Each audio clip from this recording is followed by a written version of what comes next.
Assalamualaikum warahmatullahi wabarakatuh.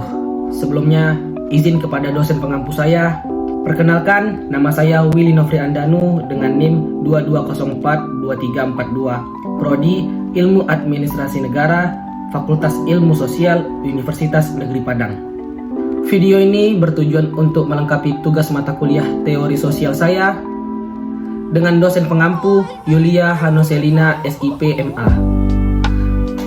Topik materi yang akan saya bawakan pada video kali ini adalah tentang pembangunan masyarakat sipil. Ada 3 poin penting yang akan saya bahas pada video kali ini. Yang pertama adalah sejarah dari masyarakat sipil. Poin yang kedua adalah pengertian masyarakat sipil secara umum. Dan poin yang ketiga adalah apa sih itu pembangunan masyarakat sipil? Baik, yang pertama saya akan bahas tentang sejarah masyarakat sipil. Perkembangan masyarakat sipil atau yang biasa kita sebut dengan civil society adalah sebuah konsep dari pengolahan politik dan sejarah masyarakat Eropa Barat mengalami proses transformasi. Civil society pertama kali diperkenalkan oleh Siero dengan nama Societies Civils dalam filsafat politiknya. Wacana civil society terbagi menjadi 2 fase, yang diawali oleh Aristoteles yang memandang civil society sebagai sistem dengan menggunakan istilah koinonia politike, yaitu sebuah komunitas politik tempat warga dapat terlibat dalam pengambilan keputusan, atau dengan kata lain, menggambarkan sebuah masyarakat politis dan etis di mana warga negara di dalamnya berkedudukan sama di depan hukum.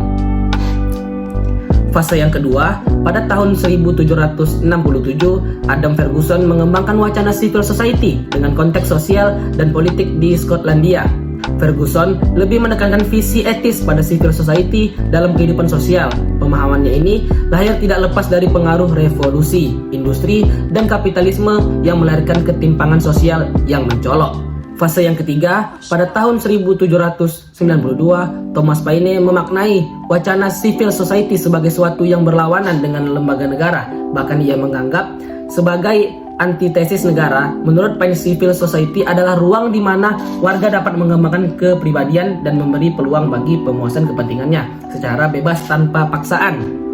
Fase yang terakhir adalah fase keempat, di mana wacana civil society sebagai reaksi terhadap mazhab Hegelian yang dikembangkan oleh Alexis de Tocqueville. Ia memandang civil society sebagai kelompok penyeimbangan kekuatan negara. Artinya, masyarakat sipil yang tidak berorientasi pada kepentingan individual, tetapi juga mempunyai komitmen terhadap kepentingan publik. Lalu kita lanjut kepada poin yang kedua. Apa sih pengertian masyarakat sipil secara umum? Masyarakat sipil atau civil society adalah sebuah konsep dalam bentuk masyarakat yang seiring diperbincangkan hingga saat ini. Makna dan arti dari civil society sangat bermacam-macam dan bervariasi.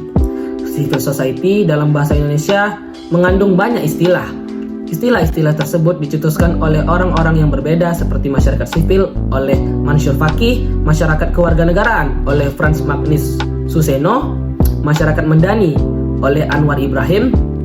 Sedangkan dalam bahasa asing, civil society disebutkan ke dalam beberapa istilah seperti koinonia politike oleh Aristoteles dan societies civil oleh Siero. Masyarakat sipil dapat didefinisikan sebagai sebuah wilayah kehidupan sosial yang terorganisasi, yang merincikan kesukarelaan atau voluntary, keswasembadaan atau self-generating, keswadayaan atau self-supporting, kemandirian tinggi dalam berhadapan dengan negara. Lalu, apa sih pengertian civil society menurut para ahli? Menurut Ernest Gellner, mengartikan masyarakat sipil atau masyarakat Mendani ini sebagai masyarakat yang terbangun atas dasar berbagai non-government organization atau yang biasa kita singkat dengan NGO, yang bersifat autonom dan tangguh untuk menjadi penetral kekuasaan negara. Mereka tidak tersentuh hierarki politik ekonomi, ideologi yang tidak menoleransi adanya kompetensi, bervariasi plural dalam memaknai kebenaran dan menentukan parameter kebenaran secara bersama-sama. Dan menurut Gramsci, ia mendefinisikan bahwa masyarakat sipil sebagai bentuk hubungan antara organisasi sosial seperti partai politik, organisasi masyarakat, serikat buruh, atau dengan kata lain, masyarakat sipil adalah kumpulan organisasi-organisasi politik dan ekonomi dalam melakukan hubungan untuk mencapai tujuan dan orientasi masing-masing. Kemudian apa saja sih karakteristik dari masyarakat sipil? civil society merupakan suatu bentuk kehidupan masyarakat yang memiliki dan mendukung karakteristik atau ciri tertentu yang membedakan dengan ciri masyarakat lain. Oleh karenanya, civil society pun memiliki prasyarat yang menjadi karakteristik, yaitu adanya ruang publik yang bebas atau free public share. Artinya, tersedianya ruang publik yang bebas sebagai wahana dalam mengemukakan pendapat, di mana warga negara berhak melakukan berbagai kegiatan secara bebas dan merdeka. Yang kedua, adanya pilar penegak. Artinya, adanya institusi yang mengontrol sosial yang berfungsi untuk mengkritisi kebijakan yang bersifat diskriminatif, untuk dikeluarkan pihak penguasa dan mampu memperjuangkan berbagai inspirasi dari masyarakat yang tertindas. Contohnya LSM dan perguruan tinggi negeri. Secara umum, ciri-ciri yang dimiliki oleh civil society yaitu seperti hidup mandiri, memiliki rasa toleransi yang tinggi, berpartisipasi aktif dalam segala pembentukan kebijakan publik, bekerja sama secara sukarela, menunjang tinggi nilai-nilai keadilan dan kejujuran, mengakui dan menghargai perbedaan, memiliki integritas nasional yang kokoh, menjunjung tinggi HAM dan supremasi hukum serta terbuka dan transparan. Terdapat beberapa poin penting dalam civil society, yaitu partisipasi rakyat. Rakyat dalam sebuah masyarakat sipil tidak bergantung secara penuh terhadap negara, tetapi ia berupaya untuk meningkatkan kualitas hidup dan dirinya secara mandiri. Yang kedua, otonom. Masyarakat sipil atau masyarakat medani diartikan sebagai masyarakat yang berupaya memenuhi kebutuhan sendiri, selalu mengembangkan daya kreativitas untuk memperoleh kebahagiaan dan memenuhi tuntunan hidup secara bebas dan mandiri, dengan tetap mengacu pada perundangan dan hukum yang berlaku, tidak bebas nilai. Masyarakat sipil sangat menjunjung tinggi nilai-nilai kemanusiaan agar hal-hal yang dikerjakan selalu berada dalam jalur kebijakan dan menghasilkan dampak positif. Yang ketiga, menjunjung tinggi rasa menghargai, menghormati, dan menerima segala bentuk perbedaan sehingga dalam kedamaian sosial yang dibangun terpancar keindahan ragam perbedaan yang memberkaya budaya dan nilai lebih yang positif. Baik, setelah kita tahu sejarah dari masyarakat sipil dan arti masyarakat sipil secara umum, dan poin yang terakhir ini, kita akan membahas tentang apa sih pembangunan masyarakat sipil.